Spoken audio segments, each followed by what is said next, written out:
De volta com o segundo bloco, aqui pelo portal Cidade Itapira, onde estamos debatendo o papel da imprensa numa cidade como Itapira. O tema de hoje é o jornalismo investigativo. Pessoal, nesse segundo bloco eu gostaria de enfatizar, jogar a seguinte pergunta. Qual é o perfil de um jornalista investigativo e se nós temos esse perfil aqui em Itapira?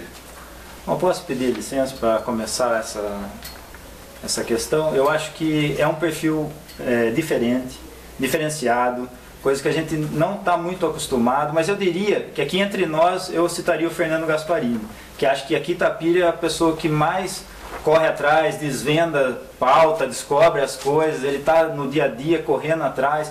Então eu, como já passei por vários órgãos de imprensa aqui, tive o prazer de trabalhar com ele, é um cara que eu admiro nesse sentido, de estar sempre descobrindo. Falta mais cara como o Fernando aqui, Itapira, falta. Isso eu acho que é uma carência que a cidade tem, de pessoas que corram atrás. Estou querendo puxar seu saco não, viu, Fernando? Só estou falando isso porque é a realidade, entendeu? De você ter convivido com bastante pessoas do meio, e você perceber isso, né, da pessoa dele, de estar investigando, de estar procurando as coisas. Beto, mas para quem não conhece o estilo de trabalho dele, qual é o perfil, como que é o seu perfil, Fernando? Vamos lá então.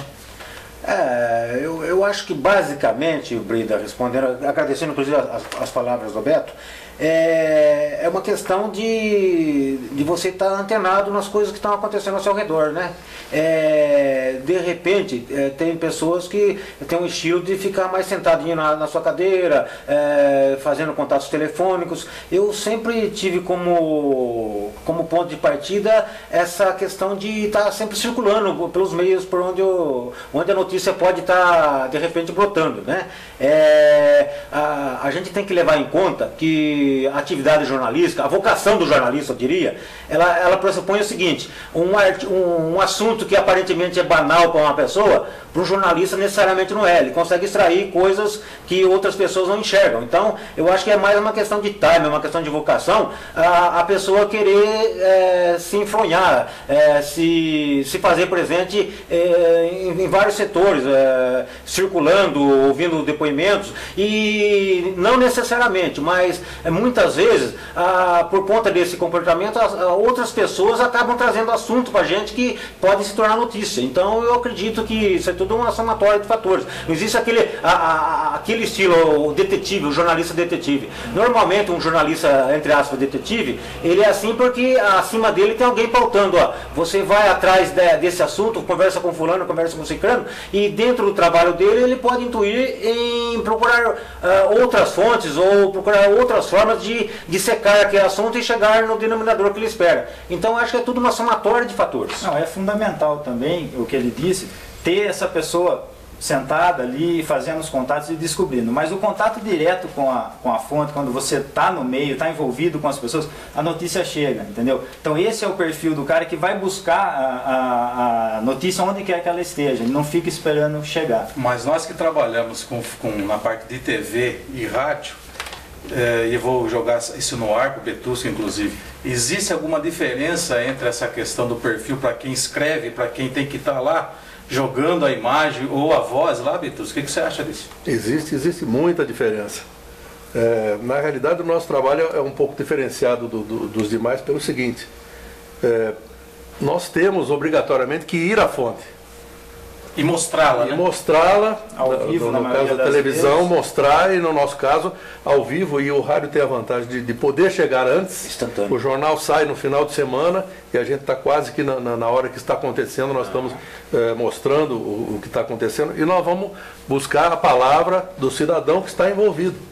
Evidentemente que ele pode dizer não e não ser bem essa a verdade, mas estamos com a palavra do cidadão. Então, mais investigativo do que isso, vai ficar claro amanhã se ele mentiu ou se ele falou a verdade.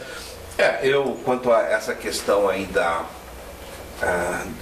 quantos tem, se nós estamos com é muito pouco. Né? Concordo, eu ia dizer isso. que bendito pelo menos porque ter um. Inclusive o Beto, né? O Beto que está no dia a dia, está... Exatamente. Não, e falo isso assim, de coisa porque assim, hoje ele não está comigo, está no concorrente, e falo isso porque percebo essa característica que vocês perguntaram, qual é o perfil. A preocupação do Nino minha também.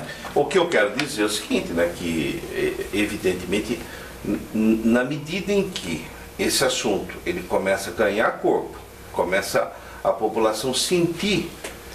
Eu tenho reparado que no caso eu acho que o Adilson, de certa forma, acaba desenvolvendo esse não como trabalho. investigativo, ele está no momento da notícia.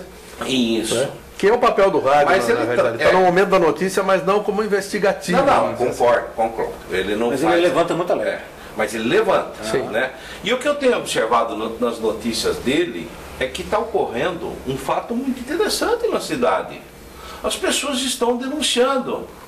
Ou seja, lá o bairro lá da Vila Iuse vê lá um movimento estranho numa determinada praça lá, chama a polícia. Quer dizer, e ele está trazendo essa informação para a gente, né? Então o que eu quero dizer é que na medida que esse processo ele vai se abrindo, né? E quando a gente fala, nós estamos falando aqui em jornalismo investigativo no sentido de defesa do cidadão, né? Quer dizer, não aquele jornalismo que vai buscar interesses, né? Desse ou daquele grupo, daquele órgão, né? Mas na medida que isso vá se ampliando, com certeza o mercado vai apresentar profissionais na área. E mais do que chamar a polícia, na realidade, a confiança das pessoas. O rádio tem muito disso, que o rádio entra na casa das pessoas. Então a gente percebe claramente como as pessoas às vezes confiam no profissional de rádio. O Adilson tem muito disso. Nesse último caso da menina da creche, o Adilson é que acabou levantando a lebre, porque a família chegou até o Adilson e daí para frente a coisa começou. Quer dizer, não foi chamar a polícia, foi chamar alguém que ela confiava, achava que ia resolver um problema. Só para concluir então esse assunto, uma questão foi a carência que a gente tem do profissional com esse perfil, mas há uma outra carência que é do denunciante. As pessoas ainda têm medo. Itapira ainda tem medo, a pessoa fala, eu estou ligando, mas eu não vou me identificar, eu não quero que você coloque quem sou eu, que é uma outra questão que a gente vai discutir depois, que é a fonte, tá? Então, é assunto para o próximo bloco, inclusive, mas eu gostaria, para concluir de vez isso daqui, a gente vai entender que esse jornalista, ele é nato. Acho que dificilmente a gente vai conseguir ter essa formação. Nós vamos encerrando esse segundo bloco, daqui a pouco a gente volta.